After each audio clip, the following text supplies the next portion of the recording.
দশম শ্রেণীর প্রিয় শিক্ষার্থী সালদার স্যার ইউটিউব চ্যানেল থেকে তোমাদের সবাইকে স্বাগতম। আজকে তোমাদের নতুন একটি ভিডিও নিয়ে এসেছি, জীবন বিজ্ঞান মডেল প্রশ্ন, স্কুলের প্রশ্ন। এটা 2024-2025-এর সেট। তোমরা যদি দেখতে পাও, দেখা গেছে নতুন নম্বর বিভাজন সহ হলিস্টিক রিপোর্ট কার্ড অনুযায়ী এবারে তোমাদের যে পরীক্ষাটা 40 মার্কের প্রশ্ন হবে। হ্যাঁ, অবশ্য আগেও তোমাদের 25 মার্কের 40 মার্কের প্রশ্ন হয়েছিল। এটার দশম শ্রেণীর দ্বিতীয় পর্যায়ক্রমিক মূল্যায়নের সেট নম্বর 1 বিশ্লেষণ সহ সম্পূর্ণ সমাধান দেখাবো আমি এই ভিডিওতে। কাজে তোমরা যারা এখনও আমার চ্যানেলটিকে সাবস্ক্রাইব করোনি তারা এখনই চ্যানেলটিকে সাবস্ক্রাইব করে বেল আইকনটি প্রেস করে দাও, যাতে এরকম আরও অনেক ভিডিও দেখতে পাও। হ্যাঁ, প্রথমে যদি সিলেবাস বলি, অধ্যায় বা উপ অধ্যায়, প্রথমে হচ্ছে জীবনের প্রবাহমানতা, জনন, সপুষ্পক উদ্ভিদের যৌন জনন, বৃদ্ধি ও বিকাশ, continuity of life, reproduction, sexual reproduction in flowering plants, growth and development। তারপর একটা বংশগতি ও কয়েকটি সাধারণ জিনগত রোগ, heredity and some common genetic disease। অভিব্যক্তি 3 নম্বর, যেটা অভিব্যক্তি অভিযোজন, evaluation and adaptation। হ্যাঁ, অ্যাডাপশন, তাই তো। এই হচ্ছে তোমার 3টা চ্যাপ্টার। এই 3টা চ্যাপ্টারের ভিতর থেকে তোমাদের সেকেন্ড ইউনিটের পরীক্ষায় হ্যাঁ সম্পূর্ণ যে একটা 40 মার্কের প্রশ্ন সেটা চলে আসবে। আশা করি তোমরা ভিডিওটি যদি স্কিপ না করে পুরোপুরি দেখো, তাহলে তোমরা পূর্ণাঙ্গ প্রশ্ন সম্পর্কে একটা ধারণা নিতে পারবে। তোমাদের সময় কোনো স্কুলে 75 মিনিট, কোনো স্কুলে 80 মিনিট থাকবে, কাজেই তোমরা এটা স্কুল বেসিস। যাক, সরাসরি আমরা প্রশ্নটা দেখি। সামেটিভ ইভ্যালুয়েশন 2 2025, হ্যাঁ, class 10 life science, full mark 40, time 80 minute. এখানে সঠিক উত্তরটি নির্বাচন করে 9টি এমসিকিউ আছে, ঠিক আছে। তো এখানে 1-এর 1, 1-এর 2, এভাবে করে 1-এর 4, 1-এর 5, 1-এর 6, 1-এর 7, 8, 9, এভাবে 9টি এমসিকিউ থাকবে। এরপরে 2 নম্বর, একটি বাক্যে বা একটি শব্দের উত্তর দাও। দেখা গেছে এখানে কি আছে, 2-এর 1, 2-এর 2, 2-এর 3, আবার অথবা প্রশ্নগুলো তোমরা দেখবে ভালো করে। এবার 3 নম্বরের প্রশ্ন আছে, 2 মার্কের করে 5টি প্রশ্নের উত্তর দিতে হবে, সাথে কিছু অথবা প্রশ্ন আছে। এবং 4 নম্বরের 5 মার্কের প্রশ্ন 3টি অ্যান্সার করবে অথবা সহ। তো এই হচ্ছে তোমার টোটাল যে প্রশ্ন, তার হ্যাঁ হাইলাইটস। এবার আমরা সরাসরি প্রশ্নের উত্তরে চলে যাব। প্রথম প্রশ্নে 1 নম্বরের উত্তর যদি আমরা দেখি, তাহলে 1 নম্বরের 9টি প্রশ্নের এমসিকিউ, যেটা একই উদ্ভিদের দুটি ভিন্ন ফুলের পরাগযোগ হলো সেটাকে কি বলে? সেটাকে বলে গেইটোনোগেমি, অর্থাৎ ঘ নম্বরে হবে উত্তর। তারপরে আমরা চলে যাব, পুনরুৎপাদনের মাধ্যমে বংশবিস্তার করে এরকম একটি প্রাণী হলো কি? এরকম একটি প্রাণী হলো তোমার কি হলো প্ল্যানেরিয়া, খ নম্বর উত্তর। এরপর আমরা চলে যাব 3 নম্বর, বয়সন্ধিকাল হলো, বয়সন্ধিকাল মূলত কত? 10 থেকে 19 বছরের মধ্যে। তারপরে capital T, small tea, x টি টি হলো এক প্রকার কি? এক প্রকার টেস্ট ক্রস। সেটার ব্যাখ্যা এখানে আমি দিয়ে দিছি কিভাবে টেস্ট ক্রস। এটি একটি বিশেষ ধরনের সংকরায়ন, যেখানে একটি অজানা জিনোটাইপের জীবের সাথে একটি সমজায়িত হোমোজাইগাস প্রচ্ছন্ন বৈশিষ্ট্য জীবের সংকরণ করা হয়। এই ক্রসের মাধ্যমে জীবের জিনোটাইপ সম্পর্কে ধারণা করা হয়। টিটি ইন্টু স্মল টিটি গুণ করলে যেটা হয় এখানে। যাই হোক, এটা তোমরা ডিটেলস যখন চ্যাপ্টার পড়েছো তখন ক্লিয়ার বুঝতে পারো। হিমোফিলিয়া এ দেখা যায় যে ফ্যাক্টর ত্রুটির কারণে, হ্যাঁ, সেটা হচ্ছে আমার কি, হিমোফিলিয়া এ দেখা যায় তোমার কি হলো ক নম্বর, ফ্যাক্টর 8-এর কারণে। হ্যাঁ, কোন ক্ষেত্রে এফ জনুর ফিনোটাইপ এবং জিনোটাইপ অনুপাত হবে 1:2:1? সেটা হবে কত? খ নম্বর, অসম্পূর্ণ প্রকটতা। হ্যাঁ, অসম্পূর্ণ প্রকটতা। এরপরে আমরা 1-এর 7 যদি দেখি, এখান থেকে 1-এর 7, 1-এর 8, 1-এর 9 আমরা দেখে আসি। তাহলে 1-এর ক্যাপচুলেশন তত্ত্ব বা বায়োজেনেটিক সূত্রের প্রবক্তা হলেন কে? হেকেল। উত্তর হবে হেকেল। তারপরে আমাদের মৌমাছির ওয়াগেল নৃত্যের মহড়া কেমন দেখতে? ওয়াগেল নৃত্যের মহড়া 8 আকৃতির, ইংরেজিতে 8 বা বাংলায় 4 আকৃতির। তারপরে মিলার ও উরের পরীক্ষায় ব্যবহৃত মিথেন, অ্যামোনিয়া এবং হাইড্রোজেনের অনুপাত কত ছিল? এটা ছিল উত্তর 2:2:1, অর্থাৎ খ। মিলার ও উরের পরীক্ষায় মিথেন, অ্যামোনিয়া এবং হাইড্রোজেনের অনুপাত ছিল 2:2, তাই সঠিক উত্তর হলো খ। এরপরে আমরা চলে যাব 2 নম্বরের প্রশ্ন। 2 নম্বরের প্রশ্নে কি আছে? 2-এর 1, 2-এর 2, 2-এর 2। যেমন সংযুক্তির ফলে উৎপন্ন ডিপ্লয়েড কোষকে কি বলে? আমরা প্রশ্নটা দেখি, এই যে সংযুক্তির ফলে উৎপন্ন ডিপ্লয়েড কোষকে কি বলে? সংযুক্তি বা ফিউশনের ফলে উৎপন্ন ডিপ্লয়েড কোষকে জাইগোট বলে। এরপরে সত্য বা মিথ্যা নিরূপণ করো, ইতর পরাগযোগের ফলে উৎপন্ন আবদ্ধ উদ্ভিদে নতুন বৈশিষ্ট্যের সৃষ্টি হয়। এ বাক্যটি সত্য। উত্তর পরাগযোগের ফলে আবদ্ধ উদ্ভিদের বৈশিষ্ট্যের সৃষ্টি হয়, হ্যাঁ, নতুন বৈশিষ্ট্য। সুতরাং এই বাক্যটি সত্য। সুতরাং ইতর প্রয়োগের ফলে জিনগত বৈশিষ্ট্যের বৃদ্ধি পায় যা নতুন বৈশিষ্ট্যের সৃষ্টিতে সাহায্য করে। একটি অরনিথোফিলি উদ্ভিদের উদাহরণ দাও। একটি অরনিথোফিলি উদ্ভিদের একটি উদাহরণ হলো বোতলের ঝাপ, যা পাখির দ্বারা পরাগায়িত হয়। অরনিথোফিলিক বলতে বোঝায় পাখির মাধ্যমে পরাগায়ন হওয়া। এই ধরনের উদ্ভিদের ফুলগুলো বিশেষ পাখির দ্বারা আকৃষ্ট হওয়ার জন্য তৈরি হয়, যেমন উজ্জ্বল রং, মিষ্টি গন্ধ, পর্যাপ্ত পরাগ, বোতলের ঝাপ, লাল প্রবাল গাছ এবং সিল তুলা সহ বিভিন্ন উদ্ভিদ পাখি দ্বারা পরাগায়িত হয়। পাখির কিছু উদাহরণ হলো হামিংবার্ড, সানবার্ড, হেনিটর এবং হেনি ক্রিপার ইত্যাদি। তোমরা আরও ছোট করে দিতে পারো, তোমাদের ক্লিয়ার বোঝানোর জন্য এখানে আমি এত দিয়েছি। জিনোম কি? তো জিনোম হলো একটি জীবের ডিএনএর সম্পূর্ণ সেট। এটি জীবের বংশগতির জন্য প্রয়োজনীয় সকল তথ্য ধারণ করে। শূন্যস্থান পূরণ করে। জীবের বাহ্যিক বৈশিষ্ট্যকে ড্যাশ বলে। জীবের বাহ্যিক বৈশিষ্ট্যকে ফিনোটাইপ বলে। মানুষের একটি অটোজম বাহিত রোগের নাম লেখো। মানুষের একটি অটোজম বাহিত রোগের উদাহরণ হলো থ্যালেসেমিয়া। থ্যালেসেমিয়া একটি জিনগত রোগ যা হিমোগ্লোবিন উৎপাদনে ত্রুটি ঘটায়, ফলে শরীরে অক্সিজেনের অভাব দেখা যায়। উভচর এবং সরীসৃপের মধ্যে সংযোগ রক্ষা করা কোন প্রাণী? উভচর এবং সরীসৃপের মধ্যে সংযোগ রক্ষা করে সেমুরিয়া প্রাণীটি। এটিকে একটি সংযোগকারী লিঙ্গ বলা হয় কারণ এর লার্ভা পর্যায়ের উভচরের মতো বৈশিষ্ট্য দেখা যায় এবং প্রাপ্তবয়স্ক পর্যায়ে সরীসৃপের মতো বৈশিষ্ট্য দেখা যায়। রুই মাছের উপস্থিতি অঙ্গ কোনটি? রুই মাছের প্রধান চলন অঙ্গ হলো পুচ্ছ পাখনা। এই পাখনাটি মাছের লেজের শেষ প্রান্তে থাকে এবং এটি মাছকে জলে দ্রুত গতিতে চলতে সাহায্য করে। এছাড়া রুই মাছের অন্যান্য পাখনাগুলো ভারসাম্য বজায় রাখতে এবং জলীয় পরিবেশে চলাফেরা করতে সহায়তা করে। শ্বাসমূল কোন উদ্ভিদে দেখা যায়? শ্বাসমূল সাধারণত ম্যানগ্রোভ উদ্ভিদে দেখা যায়, যেমন সুন্দরী, গরান, গেওয়া। এই শ্বাসমূলগুলো কাদা মাটিতে অক্সিজেন গ্রহণ করার জন্য মাটির উপরে উঠে আসে। এছাড়া বট গাছ, রাবার গাছ সহ অন্যান্য কিছু গাছেও শ্বাসমূল দেখা যায়। এরপরে আমরা চলে যাব কি 3 নম্বরের প্রশ্ন। 3 নম্বরের প্রশ্ন কি আছে? সিয়ন ও স্টক কাকে বলে? অথবা প্রশ্নের উত্তর আলাদা, যে কোনো একটা দিলেই 2 মার্কের প্রশ্ন। অথবা মাইক্রো প্রোপাগেশনের দুটি সুবিধা লেখো। তাহলে আমি প্রথমে যদি সিয়ন ও স্টক কি? সিয়ন হলো উন্নত গুণগুণ সম্পন্ন উদ্ভিদের একটি শাখা যা কলম বা জোর কলমের মাধ্যমে অন্য একটি গাছের সাথে জুড়ে দেওয়া হয়। এই শাখাটি সাধারণত ভালো ফল, ফুল বা অন্যান্য বৈশিষ্ট্য বহন করে যা ফুল গাছের থেকে উন্নত হবে। এরপরে স্টক হলো সেই গাছ বা উদ্ভিদের অংশ যা সিয়নের সাথে জোড়া দেওয়া হয়। এটি সাধারণত সিয়নের চেয়ে বেশি শক্তিশালী এবং মজবুত হয়, যা সিয়নকে সমর্থন করা বা বৃদ্ধি করার সুযোগ দেয়।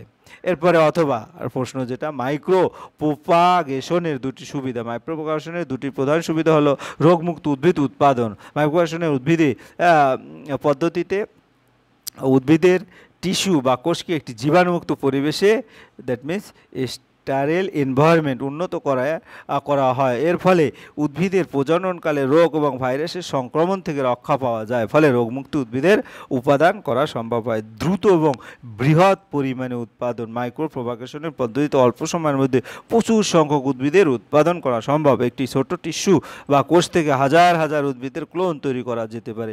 ঐতিহ্যবাহী প্রজনন পদ্ধতির তুলনায় এটি অনেক দ্রুত এবং কার্যকর। কোন প্রচ্ছন্ন ফিনোটাইপ হেটেরোজাইগাস হয় না? একটি প্রচ্ছন্ন ফিনোটাইপ হেটেরোজাইগাস হয় না কারণ হেটেরোজাইগাস অবস্থায় একটি প্রভাবশালী জিনের উপস্থিতি প্রচ্ছন্ন জিন প্রকাশ পায় না। এরপরে হেটেরোজাইগাস অবস্থায় একটি জিনের দুটি ভিন্ন রূপ, যেখানে একটি প্রভাবশালী অর্থাৎ ডমিন্যান্ট এবং অন্যটি প্রচ্ছন্ন রিসেসিভ। প্রচ্ছন্ন ফিনোটাইপ প্রকাশ পেতে হলে জিনটির দুটি প্রচ্ছন্ন রূপ যেমন এ থাকতে হয়। প্রভাবশালী জিনটি যদি উপস্থিত থাকে তবে প্রচ্ছন্ন জিনোটাইপ প্রকাশ পায় না। এরপরে লিঙ্গ সংযোজিত উত্তরাধিকার বলতে কি বোঝায়? লিঙ্গ সংযোজিত উত্তরাধিকার বা সেক্স লিঙ্ক ইনহেরিটেন্স বলতে বোঝায় একটি জিনের উত্তরাধিকারী ধরন যেখানে জিনটি যৌন ক্রোমোজোম এক্স বা ওয়াই এর সাথে সম্পর্কিত থাকে। বিশেষ করে এক্স ক্রোমোজোম অবস্থিত জিনগুলো লিঙ্গ সংযোজিত জিন হিসেবে পরিচিত। এরপর অথবা প্রশ্নের উত্তর ক্রিস উত্তরাধিকারী কি? ক্রিস উত্তরাধিকারী বা কিস ইনহেরিটেন্স হলো একটি বিশেষ ধরনের বংশগতির ধারা যেখানে একটি জিন এক প্রজন্ম থেকে অন্য প্রজন্ম যাওয়ার সময় লিঙ্গ অনুযায়ী পরিবর্তিত হয়। সহজ কথায় এটি এমন একটি উত্তরাধিকারী যেখানে একটি বৈশিষ্ট্য মা থেকে ছেলে বা বাবা থেকে মেয়ের মধ্যে সরাসরি স্থানান্তরিত হয়। সমসংস্থ ও সমবেত অঙ্গের মধ্যে দুটি পার্থক্য। সমস্ত অঙ্গের গঠনগত মূল কাঠামো একই, কিন্তু এদের কার্য ভিন্ন। অন্যদিকে সমবেত অঙ্গের গঠন ভিন্ন হলেও তাদের কার্য একই। সমসমস্ত অঙ্গ বা হোমোলোগাস হোমোলোগাস অর্গানসের গঠন কি? বিভিন্ন প্রাণীর অঙ্গগুলোর মধ্যে গঠনগত সাদৃশ্যতা কিন্তু কাজের ক্ষেত্রে ভিন্নতা দেখা যায়। উদাহরণ, মানুষের হাত, বাদুড়ের ডানা, তিমি বা বাঘের পা, এদের গঠনগত মূল কাঠামো একই, কিন্তু এদের কাজ ভিন্ন। উদ্দেশ্য, একই অঙ্গগুলো একই আদি উৎস থেকে বিবর্ধিত হয়েছে, কিন্তু বিভিন্ন পরিবেশ ও অভিযোজনের জন্য তাদেরকে কার্যকারিতা ভিন্ন। সমবৃত্তীয় অঙ্গ। তারপরে গঠন, বিভিন্ন প্রাণীর অঙ্গগুলোর মধ্যে গঠনগত ভিন্নতা থাকে, কিন্তু তাদের কাজ একই। উদাহরণ, পাখির ডানা, পোকার ডানা। এরপরে উদ্দেশ্য, এদের গঠন ভিন্ন হলো একই পরিবেশে অভিযোজনের জন্য এদের কার্যকারিতা একই। এরপরে আমরা চলে যাচ্ছি পরের প্রশ্ন। কোয়ারসেপভেট কি? কোয়ারসেপভেট হলো একটি ছোট তরল ফোঁটা যা প্রোটিন, অ্যামিনো অ্যাসিড এবং অন্যান্য জৈবিক অণুর মিশ্রণ দ্বারা গঠিত। এটি প্রাথমিক জীবনের উদ্ভিদের ধারণার সাথে যুক্ত এবং এটি কোষের মতো গঠন তৈরি করতে পারে। কোয়ারসেপভেট শব্দটি প্রথম বিজ্ঞানী ওপারেন ব্যবহার করেন। কোয়ারসেপেট সাধারণত একটি মিশ্রণ, বিভিন্ন ধরনের অণু থাকে যা একে অপরের সঙ্গে আন্তঃক্রিয়া করে এবং একটি ছোট ছোট ফোঁটা তৈরি করে। এই ফোঁটার মধ্যে বিভিন্ন রাসায়নিক বিক্রিয়া হতে পারে যা প্রাথমিক কোষের মতো বৈশিষ্ট্য তৈরি করতে পারে। কোয়ারসেপেটের সংজ্ঞা, এটি একটি ঘন খাবার যা মাংস, সবজি এবং মশলা দিয়ে তৈরি হয়। কোয়ারসেপেটের বৈশিষ্ট্য ছোট তরল, এটা আমরা বলেছি। কাজে পরের প্রশ্নে চলে যাব। পরের প্রশ্নটা কি আছে? অথবা জলজ অভিযোজনে রুই মাছের পটকার ভূমিকা লেখো। রুই মাছের পটকা অর্থাৎ সুইম ব্লাডার জলজ অভিযোজনে গুরুত্বপূর্ণ ভূমিকা পালন করে। এটি মাছের প্লবতা নিয়ন্ত্রণ করতে পারে, যা তাকে জলের বিভিন্ন স্তরে সহজেই সাঁতরে এবং ভারসাম্য বজায় রাখতে সাহায্য করে। পটকার ভূমিকা, প্লবতা নিয়ন্ত্রণ। রুই মাছের পটকা গ্যাস মূলত অক্সিজেন ও কার্বন ডাইঅক্সাইড দিয়ে ভর্তি থাকে, যা মাছের শরীরে আপেক্ষিক ঘনত্ব কমাতে সাহায্য করে, ফলে মাছ জলের গভীরতা পরিবর্তন করতে পারে এবং সহজে সাঁতার ও ডুব দিতে পারে। ভারসাম্য রক্ষা, পটকার মাধ্যমে মাছ তার শরীরের ওজন নিয়ন্ত্রণ করতে পারে, যা তাকে জলের বিভিন্ন স্তরে ভারসাম্য বজায় রাখতে সাহায্য করে। শব্দ গ্রহণ ও সৃষ্টি, কিছু মাছের পটকা শব্দ গ্রহণ ও সৃষ্টি করতেও সাহায্য করে, যদি রুই মাছের ক্ষেত্রে এই ভূমিকা তেমন উল্লেখযোগ্য নয়। জলজ পরিবেশে বেঁচে থাকার জন্য প্রয়োজনীয় পটকার মাধ্যমে রুই মাছ সহজেই জলের সাঁতরা এবং খাদ্য সংগ্রহ করতে পারে। এটি মাছের জন্য জলজ পরিবেশে বেঁচে থাকার জন্য একটি গুরুত্বপূর্ণ অঙ্গ। এরপরের প্রশ্ন, এরপরে আমরা 4 নম্বরের প্রশ্ন দেখব। জনুক্রম কাকে বলে? উপযুক্ত রেখাচিত্রের সাহায্যে ভার্নের জনুক্রম লেখো। জনুক্রম হলো কোনো জীবের জীবনচক্রে গ্যামেটোফাইট এবং স্প্রোফাইট দশার পর্যায়ক্রমিক আবর্তন। ফার্নে জনুক্রম সুস্পষ্টভাবে দেখা যায়, যেখানে ডিপ্লয়েড টুয়েন স্প্রোফাইট জনু, হ্যাপ্লয়েড গ্যামেটোফাইটিক জনু পর্যায়ক্রমে দেখা যায়। ফার্নের জনুক্রম, স্প্রোফাইট জনু। তারপরে ফার্নের প্রধান অংশ হলো স্প্রোফাইট জনু। আমি চিত্রটা সহ তোমাদের দেখিয়ে দিচ্ছি। এই হচ্ছে চিত্র। স্প্রোফাইট জনু, ফার্নের প্রধান অংশ হলো স্প্রোফাইট জনু। এটি ডিপ্লয়েড টুয়েনের পাতা, কাণ্ড, মূল বিদ্যমান। স্প্রোফাইট জনুর পাতার সোরাস নামক স্থানে স্পোঞ্জিয়াম তৈরি হয়। স্পোঞ্জিয়ামের মাধ্যমে স্পোর মাতৃকোষ, যা মিওসিসের মাধ্যমে হ্যাপ্লয়েড স্পোর তৈরি করে। গ্যামেটোফাইট জনু, গ্যামেটোফাইট এই জন্য ডিপ্লয়েড জনু, গ্যামেটোফাইট জনু বিভিন্ন ধরনের তোমার এখানে আছে। ভালো করে চিত্রটার সাথে মিলিয়ে মিলিয়ে তোমরা দেখবে। এখানে জাইগোট টুয়েন, তারপর রেণুধর দেহ টুয়েন, নিষেক, ডিম্বাণু এন, স্ত্রীধানী, তারপর শুক্রাণু, পুংধানু, নিষেক, তারপর লিঙ্গধর দেহ, লিঙ্গধর জনু, রেণু, মিওসিস, রেণুধর জনু, ডিপ্লয়েড, রেণুস্থল টুয়েন, রেণু মাতৃকোষ টুয়েন। যাই হোক, গ্যামেটোফাইট জনু স্পোর অঙ্কুরিত হয়ে একটি ছোট্ট হৃদয়ের মতো দেখতে প্রোটোপ্লাজম গ্যামেটোফাইটিক জনু তৈরি করে। এটি প্রোটোপ্লাজম ডিম্বাশয় পরাগধানী তৈরি করে। নিষেক, প্রোটোপ্লাজম ডিম্বাশয় থেকে ডিম্বাণু ও পরাগধানী থেকে শুক্রাণু উৎপন্ন হয়। ডিম্বাণু শুক্রাণু মিলন ঘটিয়ে জাইগোট তৈরি করা হয়, যা ডিপ্লয়েড টুয়েন। নতুন স্পোরোফাইটিক জনু জাইগোট অঙ্কুরিত হয়, পুনরায় স্পোরোফাইটিক জনু তৈরি করে, যা ভার্নের মূল উদ্ভিদ। একটি রেখাচিত্রের মাধ্যমে এই প্রক্রিয়া দেখানো যেতে পারে, আমরা সেটা দেখিয়েছি। যাই হোক, আমরা পরের প্রশ্নে চলে যাব। পরের প্রশ্ন কি আছে? নিষেক কাকে বলে? সপুষ্প উদ্ভিদের নিষেক প্রক্রিয়া সংক্ষেপে। নিষেক হলো উদ্ভিদের যৌন জনন প্রক্রিয়া একটি গুরুত্বপূর্ণ ধাপ, সেখানে পরাগায়ন ও ডিম্বাণু মিলিত হয়ে নতুন জীবন্ত কোষ তৈরি করে। সপুষ্প উদ্ভিদের নিষেক প্রক্রিয়াটি একটি জটিল প্রক্রিয়া, যা পরাগায়ন, পরাগনলের বৃদ্ধি এবং ডিম্বাণুর সাথে শুক্রাণু মিলনের মাধ্যমে সম্পন্ন হয়। তারপরে নিষেক বলতে ডিম্বাণু শুক্রাণু মিলনকে বোঝায়, যা উদ্ভিদে একটি নতুন জীবন্ত কোষ ও জাইগোট তৈরি করে। প্রক্রিয়া সপুষ্প উদ্ভিদের জীবনের জন্য অপরিহার্য। নিষেক প্রক্রিয়া পরাগায়ন, পরাগরেণু ফুলের গর্ভমুণ্ডে পৌঁছানোর মাধ্যমে পরাগায়ন সম্পন্ন হয়। তারপরে তোমার পরাগনলের বৃদ্ধি, পরাগরেণু গর্ভমুণ্ডে পৌঁছানোর পর অঙ্কুরিত হয় এবং পরাগনল তৈরি করে। এই নলটি ডিম্বাশয়ের দিকে বৃদ্ধি পেতে থাকে। শুক্রাণু ডিম্বাণুর সাথে মিলন, পরাগনল ডিম্বাণুর কাছে পৌঁছে শুক্রাণু ডিম্বাণুর সাথে মিলিত হয়। ওছেয়ান, তারপরে জাইগোট গঠন, ডিম্বাণু শুক্রাণু মিলনের ফলে জাইগোট গঠিত হয় যা পরিবর্তে ভ্রূণে পরিণত করে। এন্ডোস্পার্ম গঠন, একই সময় অন্য একটি শুক্রাণু ডিম্বাণু কোষের দুটি মেরু নিউক্লিয়াসের সাথে মিলিত হয়ে এন্ডোস্পার্ম তৈরি করে যা ভ্রূণের খাদ্য হিসেবে কাজ করে।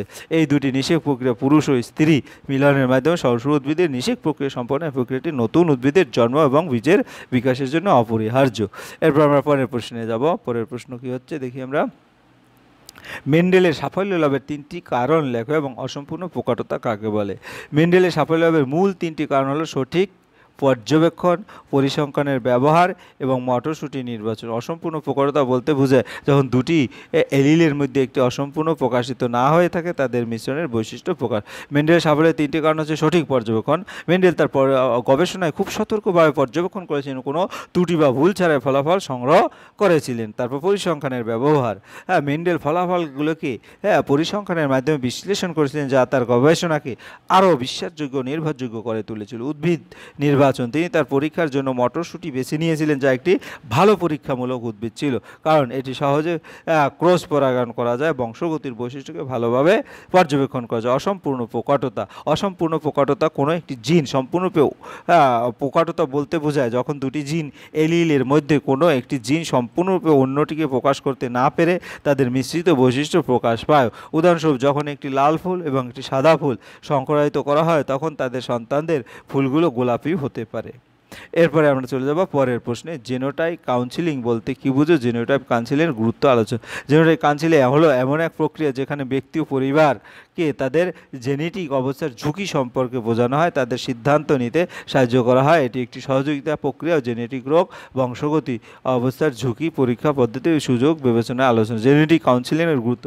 জেনেটিক রোগ সম্পর্কে জ্ঞান বৃদ্ধি। জেনেটিক কাউন্সিলিং ব্যক্তি ও পরিবারকে জেনেটিক রোগ সম্পর্কে বিস্তারিত জ্ঞান প্রদান করে যা তাদের সচেতন সিদ্ধান্ত নিতে সাহায্য করে। ঝুঁকি মূল্যায়ন, কাউন্সিলিংয়ের মাধ্যমে জেনেটিক রোগ ও অবস্থার ঝুঁকির সঠিক মূল্যায়ন করা যায় যা ব্যক্তির ও পরিবারকে তাদের স্বাস্থ্য সম্পর্কে সচেতন করে। প্রসব পূর্ব সিদ্ধান্ত, গর্ভবতী মহিলাদের জন্য জেনেটিক কাউন্সিলিং খুবই গুরুত্বপূর্ণ। এটি তাদের প্রসব পূর্ব পরীক্ষা এবং চিকিৎসা সম্পর্কে সিদ্ধান্ত নিতে সাহায্য করে যা স্বাস্থ্যকর সন্তান জন্ম দিতে সাহায্য করে। জেনেটিক পরীক্ষায় ব্যাখ্যা, জেনেটিক পরীক্ষার ফলাফল ব্যাখ্যা করা এবং তা ব্যক্তি ও পরিবারের জন্য কী অর্থ বহন করে তা বোঝানো হয়।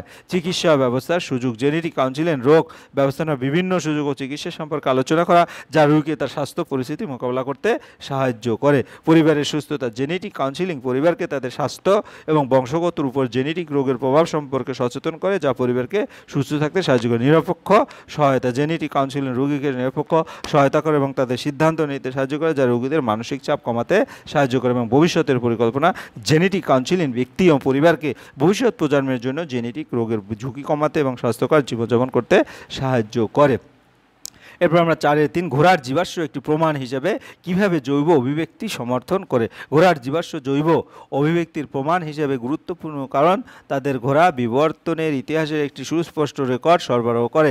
জীবাশ্মগুলো দেখায় কিভাবে সময়ের সাথে সাথে ঘোড়ার আকার, গঠন ও বৈশিষ্ট্যগুলো পরিবর্তিত হয়েছে। এখানে কিছু উদাহরণ দেওয়া হলো।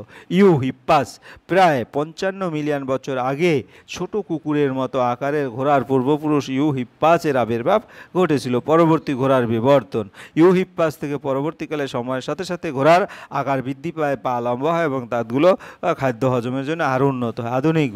আধুনিক ঘোড়ার জীবাশ্মগুলো দেখায় যে বিবর্তনীয় প্রক্রিয়ায় ঘোড়ার আকার, গঠন ও দাঁতের গঠনে বর্তমান ঘোড়ার মতো হয়েছে। এই পরিবর্তনগুলো জীবাশ্মের মাধ্যমে দৃশ্যতভাবে প্রদর্শিত হয় যা জৈব অভিব্যক্তির প্রমাণ হিসেবে কাজ করে। জীবাশ্মগুলো বিভিন্ন স্তরে সাজানো যা বিভিন্ন সময়ের জীবের বিভিন্ন রূপের সংগঠন নির্দেশ করে। এরপরে শরীরবৃত্ত অভিযোজন কি? সুন্দর গাছের লবণ সংবহন অভিযোজন সম্পর্কে সংক্ষেপে। শরীরবৃত্ত অভিযোজন হলো কোনো জীবের অভ্যন্তরীণ শারীরিক প্রক্রিয়া যা অঙ্গের পরিবর্তন যা তাকে শরীর পরিবেশের সাথে খাপ খায় চলতে সাহায্য করে। সুন্দরী গাছের লবণ সহনের জন্য কিছু শরীরবৃত্ত অভিযোজন হলো লবণ নিষ্কাশন। সুন্দরী গাছ অতিরিক্ত লবণ তাদের পাতার গ্রন্থির মাধ্যমে নির্গত করে যা সমুদ্রের পানির চেয়েও বেশি ঘনত্বের লবণ ধারণ করে। জরায়ু সংক্রোধগম, সুন্দরী গাছের বীজগুলো মাটির পরিবর্তে গাছের উপরে অঙ্কুরিত হয় যা লবণাক্ত লবণাক্ত পরিবেশে অঙ্কুরোদ্গমকে সাহায্য করে। শ্বাসমূল গঠন, সুন্দরী গাছের শ্বাসমূল বা শ্বাসমূল যা গাছের শিকড় থেকে উপরে উঠে আসে, মাটি থেকে অক্সিজেন গ্রহণ করে এবং লবণাক্ত পরিবেশে গাছের শ্বাস প্রশ্বাস প্রক্রিয়ায় সাহায্য করে। লবণ সঞ্চয়, সুন্দরী গাছের কোষগুলো লবণ সঞ্চয় করার ক্ষমতা রাখে, যা লবণাক্ত পরিবেশ গাছকে বাঁচিয়ে রাখতে সাহায্য করে। এই হচ্ছে তোমার পূর্ণাঙ্গ যে প্রশ্ন এবং তার সমাধান। পরিশেষে তোমাদের বলবো, তোমরা যারা এখনও আমার চ্যানেলটিকে সাবস্ক্রাইব না করে ভিডিওগুলো দেখছো, প্লিজ চ্যানেলটিকে সাবস্ক্রাইব করে বেল আইকনটি প্রেস করে দাও। ভিডিওটি দেখার জন্য অসংখ্য ধন্যবাদ। ভিডিওটি ভালো লাগলে লাইক কমেন্ট শেয়ার করতে ভুলো না। আজ এই পর্যন্তই, ধন্যবাদ সবাইকে।